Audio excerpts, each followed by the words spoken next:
naman akalain na hindi ko rin inaasahan pa. Narito tayo ngayon upang matunghayan ang talaga ng mga nag-iinit, nagbabaga at pinagkakaguluhan na latest issue ni Ate Erica. Sa pagpapatuloy ng ating istorya ay narito muli ang vlog ni Kalingap Val Santos Matubang kung saan pinupuntahan niya ang lolo ni Ate Erica na si Lolo Miguel. Ito ay dahil may tinatanungan ng mga impormasyon at kinakamusta din ni Kalingap Val ang lolo ni Ate Erica na si Lolo Miguel na naiwan nila Ate Erica simula nagkaroon na sila ng sariling bahay. Pinag-uusapan pa nga ni Lolo Miguel at Kalingap Val na wala daw kagalang-galang ang e-lovers at puro kalapastangan lang daw ang ginagawa kay Lolo Miguel. Siyempre po, una-una po yung tulong natin sa kanila. Aping-api sila ay. Aping-api talaga sila. Grabe pagka bumanat yung kabila, mayroong yung pangungutya. Walang galang sa'yo, Tay. Wala po, walang galang. Walang galang sa'yo. Yung e-lovers, hindi ka ginagalang. Ay di, mga lapastangan lang mga niwika sa akin. Doon yung nahawaan yung apo mo doon. Siguro po silang kanay, nagsisimula ng gayon. Tay, tanong ko lang ha, wag ka naman, tanong ko lang sa'yo, Tay. Kasi si Erica daw, tumboy daw. Ay, baka po tumboy nga. Nakikita nga dyan na kasama-sama, puro ka, babae din yan. Nag-aalikan nga yata. Si Ina Tunyakaw Torres, sabi ni Jenny, tumboy. Tumboy. Tumboy talaga yon yung matintahan nun. Yung jowaan niya. Yung mataba na mapod niya kabit dito. Yun ang tumboy. Tapos, ang sabi sa mga balibalita daw po, si Erica tumboy daw. Tumboy daw? Tumboy nga. Si Erica nagtumboy na? Tumboy po, yun nalalina na. Naku, Diyos ko po, huwag naman sana mangyari yun. Nagtumboy na si Erica? Nagtumboy na. Ba't mo nalamang nagtumboy? Meron baga pong video na na may kasama sa bahay nila na magkayakap, gano'n. Ginagawa ng isang mag-asawang gayon. Bakit igagayon pa nila, bibidyo pa nila. Oo nga, no? Kino-confirm ko lang po ha, mga kalingap. Ako, hindi ako maritis dito.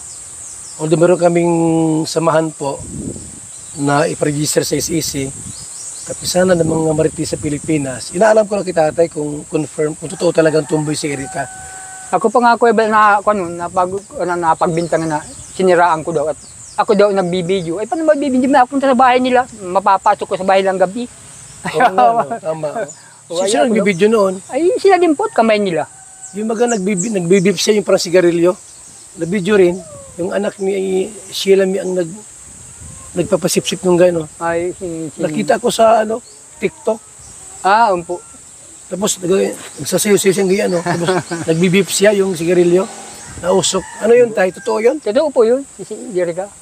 Dapat di nila yun binibidyohan. Kasi hindi maganda sa mga bata. Nagkisigarilyo lang yung hinisip tapos, na. Tapos pagyakapan natin sa babae. Pagyakapan. Hindi maganda po yun na gano'n mga kalingap, At Pinagkikwentuhan pa nga nila ang tungkol kay Ate Erica at sa katauhan nito. Dito nga ay nalaman din at na-confirm kay Lolo Miguel na talagang naninigarilyo daw o may mga bisyo si Ate Erica. Nahuli pa nga daw ng isang vlog na si Ate Erica ay nakikipagyakapan sa kapwa niyang babae. Kaya naman iniisip nga nila na baka hindi straight na babae si Ate Erica at na-attract din ito sa kapwa niya babae. Pangit nga daw ito sa mata ng mga bata. Nausok. Ano yun, Tay? Totoo yun? Totoo po yun, si Erica. Dapat di nila yun binibidyohan. Kasi hindi maganda sa mga bata. Nagkisigarilyo lang yung hinisip tapos, na. Tapos pagyakapan natin sa babae. Pagyakapan. Hindi maganda po yun na gano'n mga kalingap, At siyempre po maraming batang nakapanood, hindi magandang tingnan. So yan Tay, kinakonfirm ko lang yung bangka kasi akala ko kung saan na. Ayan po, nandiyan. Nahanap ay, baka daw bininta mo na. Hey, may pinaresto ko ngayon sa Kalingap pa din yan, sa Team Kalingap ang pangalan yan. Walang pwede tayo umagaw niyan, kumuha. Ay, wala pa naman po. Ha? Huwag mong ibigay. Kami ang harap pagka kinuha nila yan. Di ko pa ibigay. Di ko ibigay kanila. Kung ibigay yan, yan ay nag-iisang alaala mo. Pag pipilitin nila, hindi kakong kita sa barangay. Ito mga kalingap, ito wala akong monetization, walang kita sa YouTube.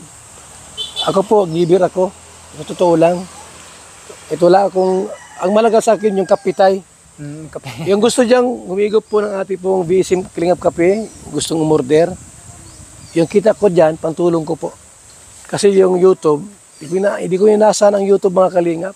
Yung palipad laang. Palipad sa live premiere, ganyan. Pero yung monetization na mataas ang views, wala na po mga Kalingap. Kasi una-una po, pag charity po, wala nang nanonood gaano. Kaya sa kape ako umaasa, kape. Ito, kahit ako walang kwarta ngayon, kahit paano po ako magbigay kay tatay ng pang-ulam-ulam lang ito. Ha?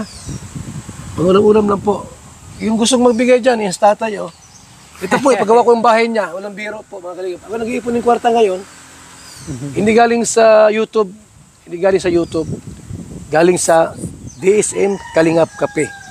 At sa mga nagmamahal dyan, sa Team Ko, shout out, kay Inday PB, Team Marites, mga team dyan na handang tumulong. Ito po, itong bahay nila po, ipapagawa ko ito po. 3 palapag. Pag may pera. Pag wala, ano lang, simpleng bahay lang kay tatay. Di ba tay? Ang malaga po, wag lang tumutulo pag naulan. Yan dyan si nanay po. Nakakaano naman na, bulag na po ito. Ay malabo na ang mata. Siyempre may edad na po. Ano? Pero ito sa tatay po ay 66 na raw siya. Ha? Dito nga ay pinaringgan ni Kalingap Val ang mga e-lovers. Sinabi niya na kung mayayaman naman daw pala ang mga e-lovers ay bakit hindi nila bigyan ng pera o ng mga pagkain at iba pang tulong sila Lolo Miguel.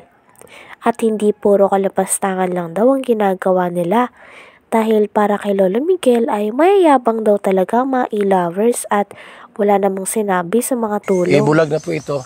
Ay malabo na ang mata. Siyempre may edad na po. Ano? Pero ito sa tatay po ay 66 na raw siya. Ha? O yung mga e-lovers dyan, akala ko may yaman kayo. Magbigay kay tatay. Huwag lang doon sa iba. Ako kahit paano tayo. Ito wala akong kita, pero kahit paano po, si tatay yung 3,000. Pagkain mo tayo ha? Laki naman yan. Okay na yan tay. Baka sabihin niya Para maingit sila. lagi ang bibigyan. Hindi. Masama ako na tamad talaga. Galing tayo sa BSM Kalingap Kape. Kung magkano ang kita tayo, hati-hati tayo. Salamat So mga po. Kalingap, yan po. Salamat Yung po. bangka sa mga- tayo, ipapagawa ko rin yan ha. Huwag ka mag-alala.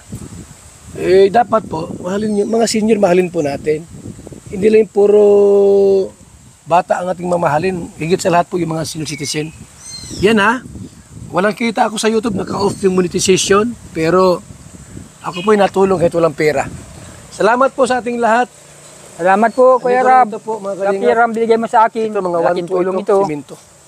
1-2 ito na hollow blocks. Nay! Huwag ka na yung malungkot. Ang Team Kalingap nasa likod ninyo. Ha? Opo, Nay.